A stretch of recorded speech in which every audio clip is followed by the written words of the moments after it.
Bonjour à tous, aujourd'hui nous allons commencer dans l'univers Terre et Espace.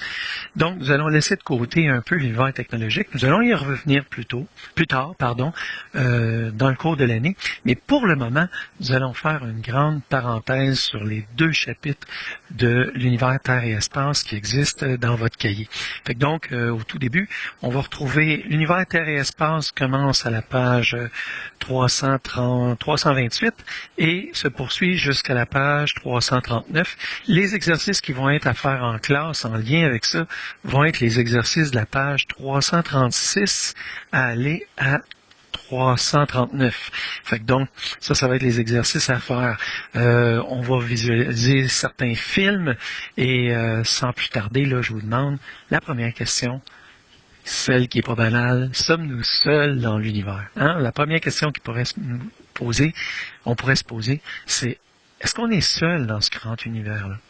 Ben, contrairement à ce qu'on pourrait croire, hein, les ovnis, là, ben, ça se peut très bien que ça existe. Pourquoi? Parce que si on regarde le nombre de planètes qu'on appelle des exoplanètes, des planètes qui sont semblables à la Terre, puis qui se retrouvent uniquement juste à l'intérieur de notre galaxie, on parle de milliards de planètes ayant des conditions de vie favorables à l'apparition, ou des conditions favorable à l'apparition de la vie. Fait que donc, c'est assez impressionnant. Hein? On peut dire que si on regarde notre système, ben, on se rend compte qu'à l'intérieur de notre galaxie, je vais essayer de vous le trouver rapidement, et voilà, il y aurait des milliards d'exoterres habitables dans la Voie lactée. Et ça, là, on parle uniquement à l'intérieur de notre galaxie.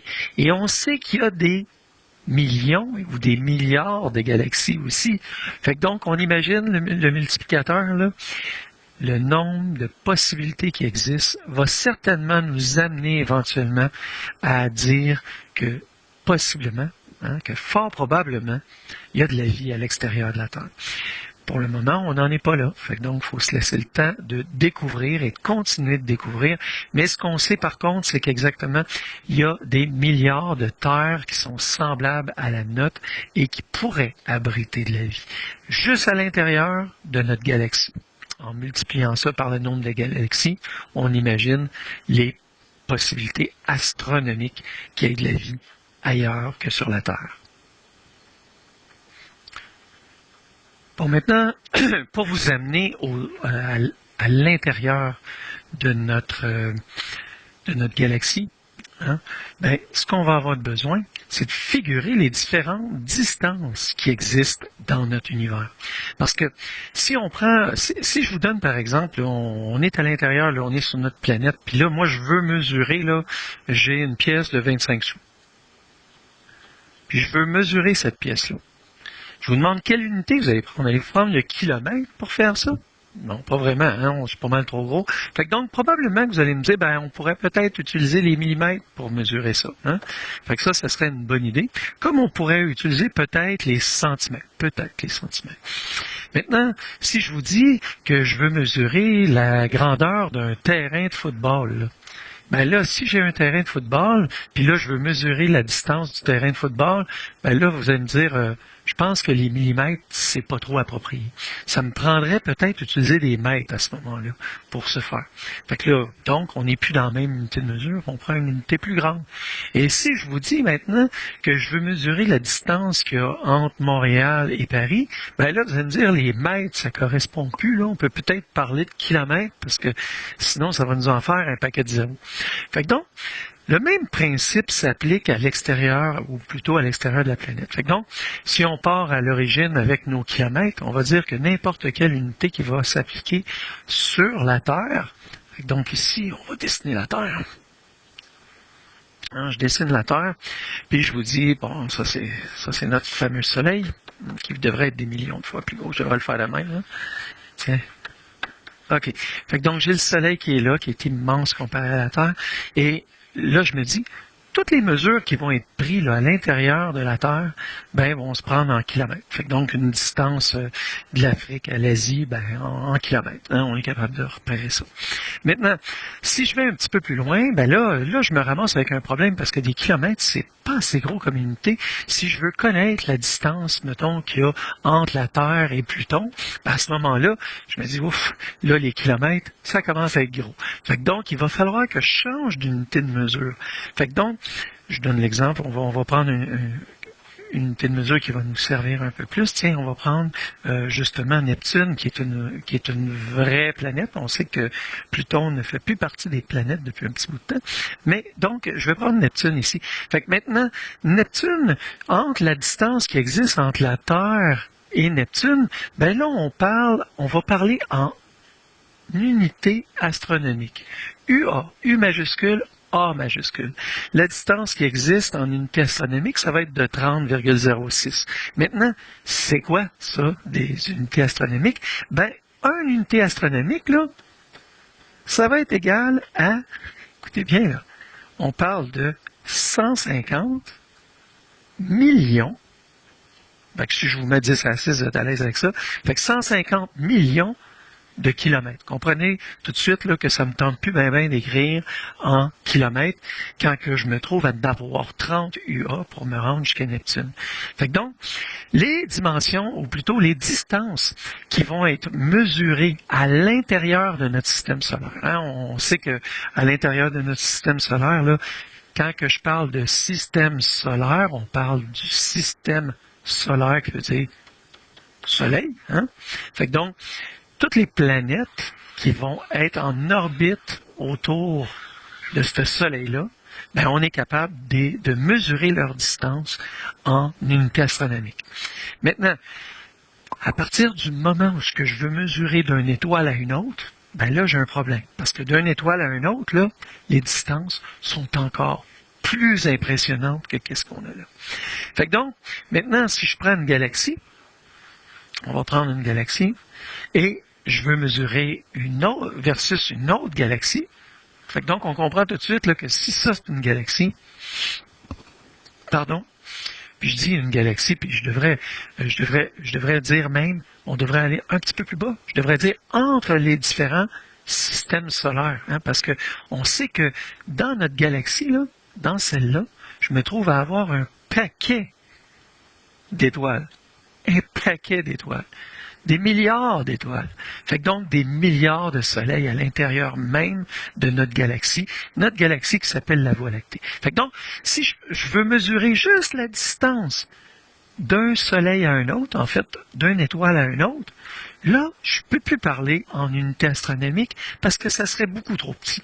Fait que donc, qu'est-ce qu'on va faire? On va utiliser maintenant les années-lumière.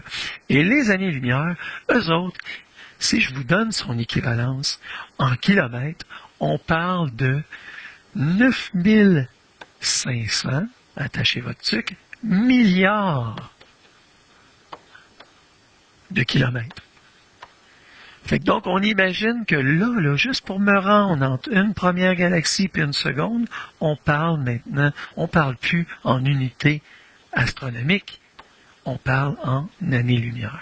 Fait que donc, imaginez, là, quand on veut parler entre notre galaxie et une autre galaxie, on a besoin d'utiliser une échelle de mesure qui va nous permettre d'utiliser des chiffres qui n'en finissent plus, là, qui sont utilisables pour un calcul.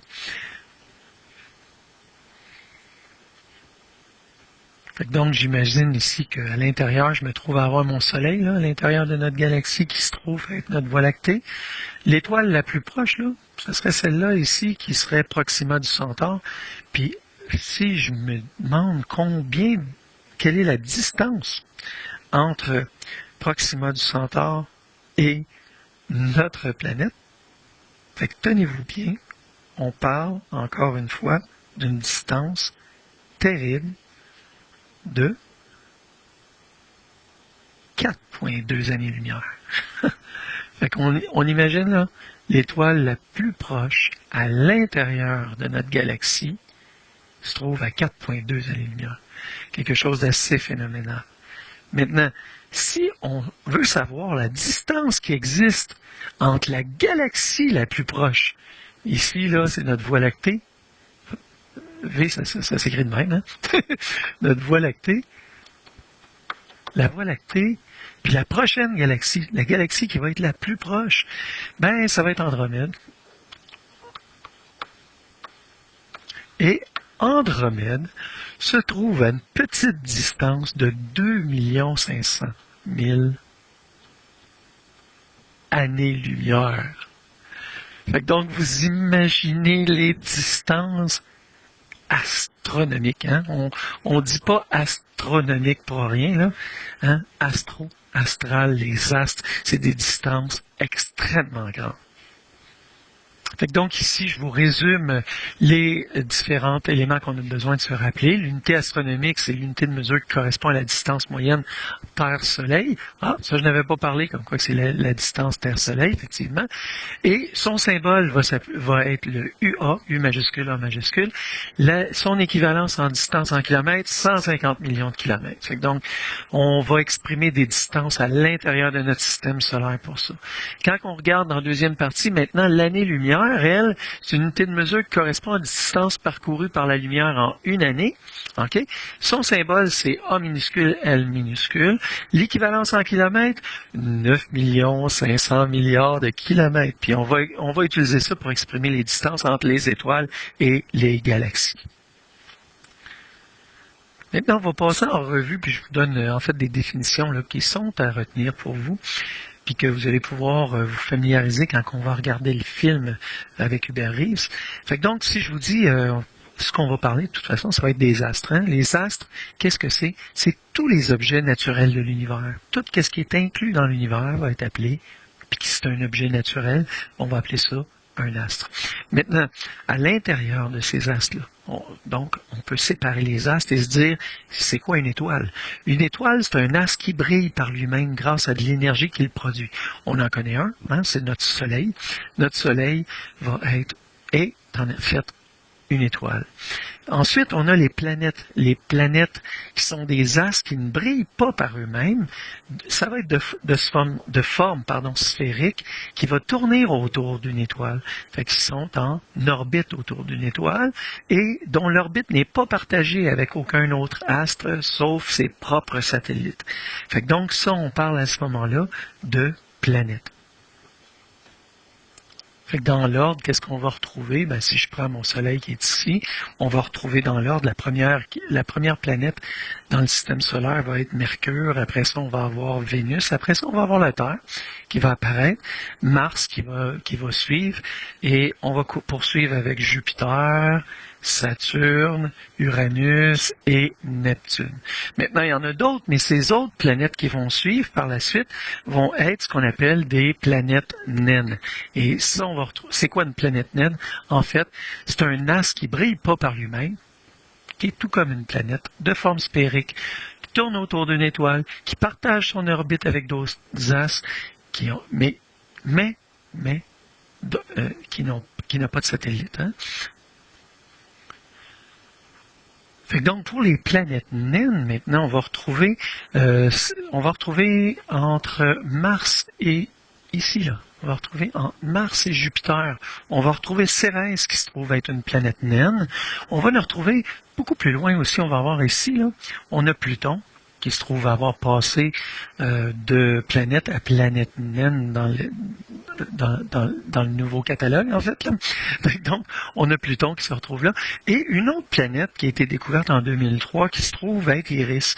Iris qui se trouve être beaucoup plus loin, encore une fois, que Pluton, et qui s'appelait autrefois UB313. Fait que donc, a été catalogué par la suite comme faisant partie des planètes naines. Fait que donc, si on regarde ça, là, on a 1, 2, 3, 4, 5, 6, 7, 8 planètes et on se trouve à avoir 3 planètes naines à l'intérieur de notre système solaire.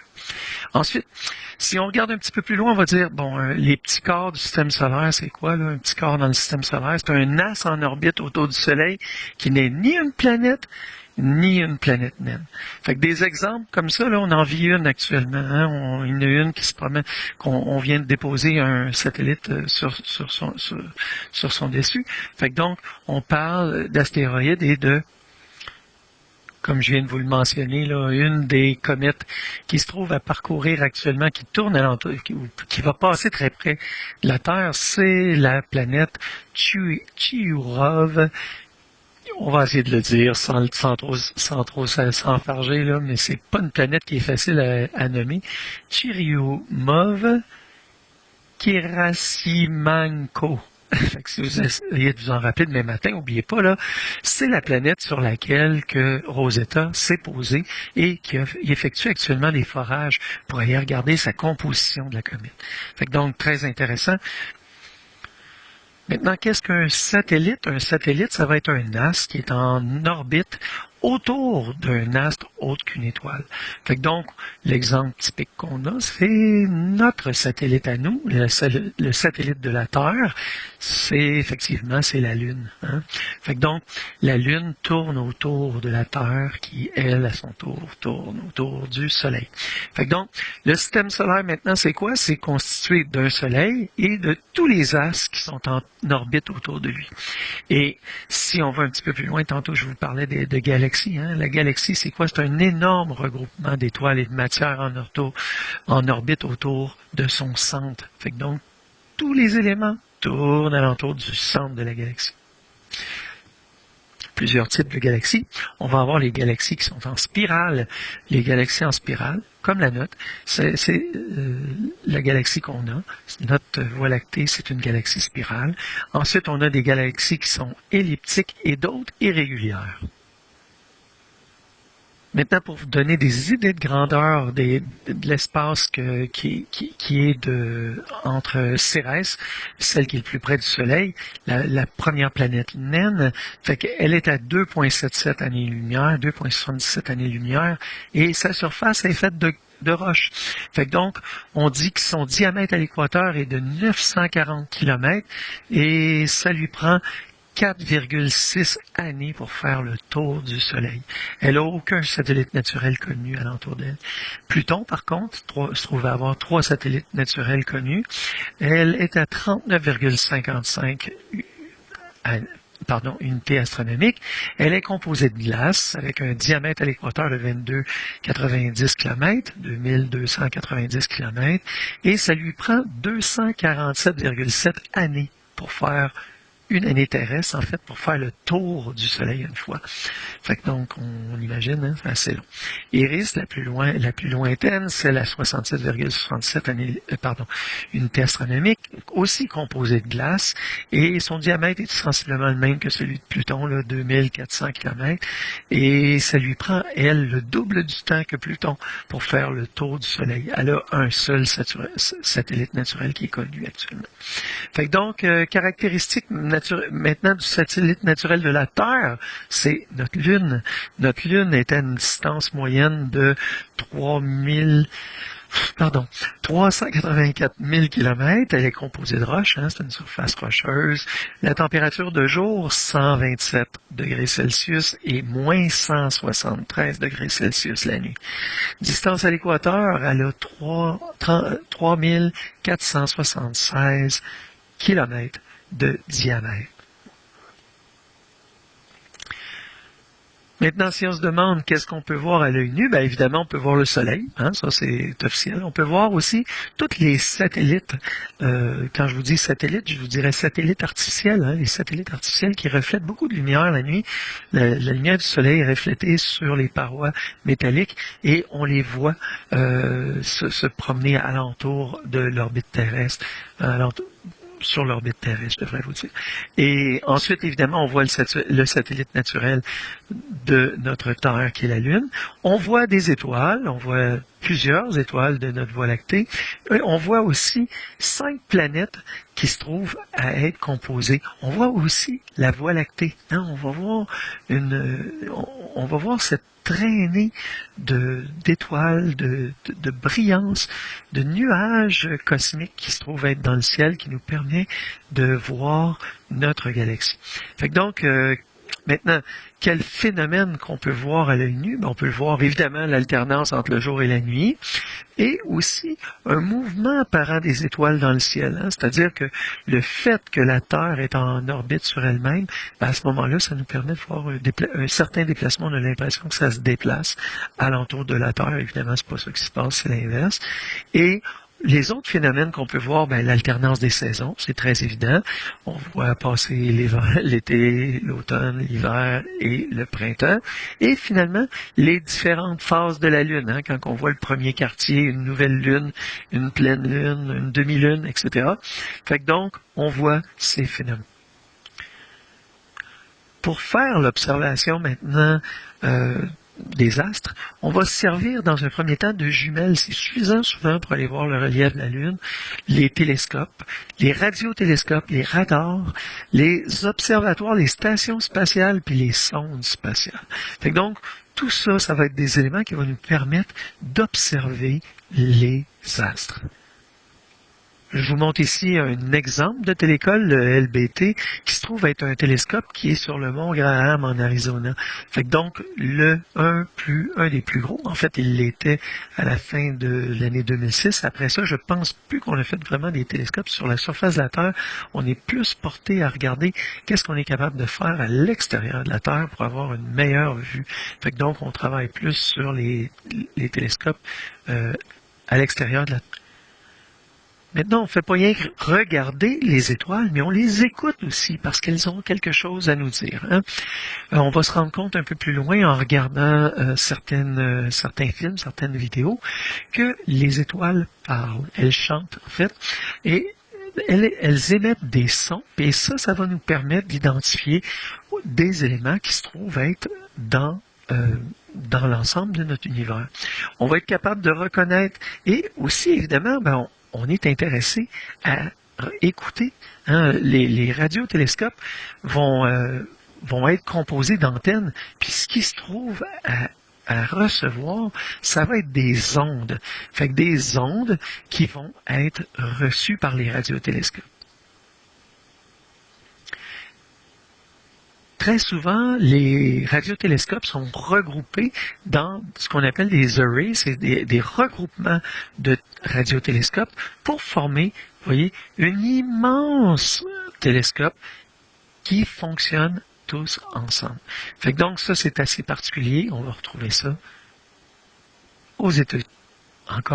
Encore ici, un autre projet super intéressant, celui de LISA. En fait, maintenant, c'est plus LISA, c'est NGO, le New Gravitational Wave Observatory. Celui-là va nous permettre d'aller écouter des ondes qui sont extrêmement faibles. Fait que donc, on parle de microhertz, de 100 microhertz à aller à 1 hertz. C'est-à-dire que c'est des ondes très longues. Fait que donc, ça c'en est un autre. C'est un autre radiotélescope, en fait. Un autre des plus connus, ça se trouve être SETI, qui se trouve être Search for Extraterrestrial.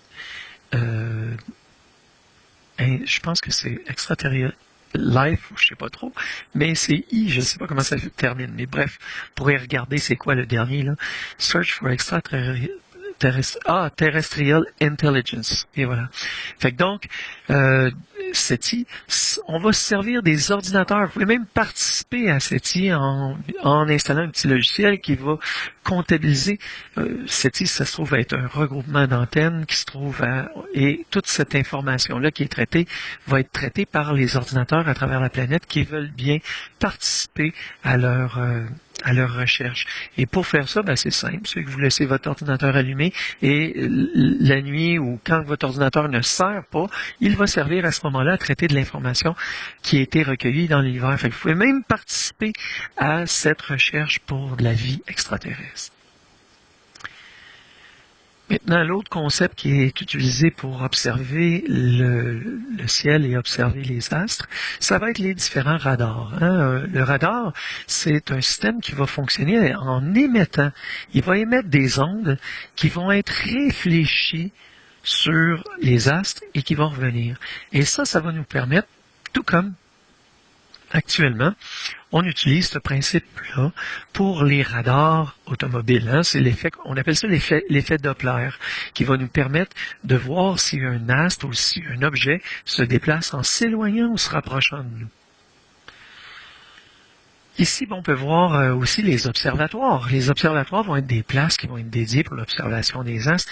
Et on se trouve en avoir un qui est extrêmement célèbre en Angleterre, c'est Stonehenge, qui se trouve être en fait le plus vieil observatoire connu à ce jour. Fait que donc, le premier. Et là, après ça, vous regardez ce qu'on a. Hein, évidemment, dans le ciel, c'est Hubble, notre station spatiale, où ce qui va avoir aussi un télescope qui va être sur la station spatiale européenne ou internationale. Fait que si je reviens à la station spatiale, une station spatiale dans le domaine de l'aéronautique, c'est quoi? C'est une installation spatiale en orbite ou bien déposée sur un astre qui dispose pas de moyens de propulsion autonomes et de moyens de propulsion réduits destinés à assurer une ou plusieurs missions déterminées avec une certaine permanence. Pour le moment, on n'en a rien qu'une qui est encore en activité en 2010, la Station spatiale internationale, et elle fait partie des stations spatiales qui ont été construites en stations orbitales. On appelle ça des stations orbitales. Elles sont en orbite basse. Pour leur part, maintenant, les sondes spatiales, c'est des sondes comme Opportunity qui a été déposée sur le dessus de Mars. Fait que donc, on a plusieurs qui sont en fait, il y en a deux en fonction, les deux Opportunity. Il y en a une qui était morte depuis un certain laps de temps, là, mais l'autre demeure toujours fonctionnelle, même bien au-delà après sa mission. Donc, je reviens ici à vos unités astronomiques. On a parlé d'une unité astronomique qui donne 150 millions de kilomètres, l'utilisation pour les distances dans le système solaire.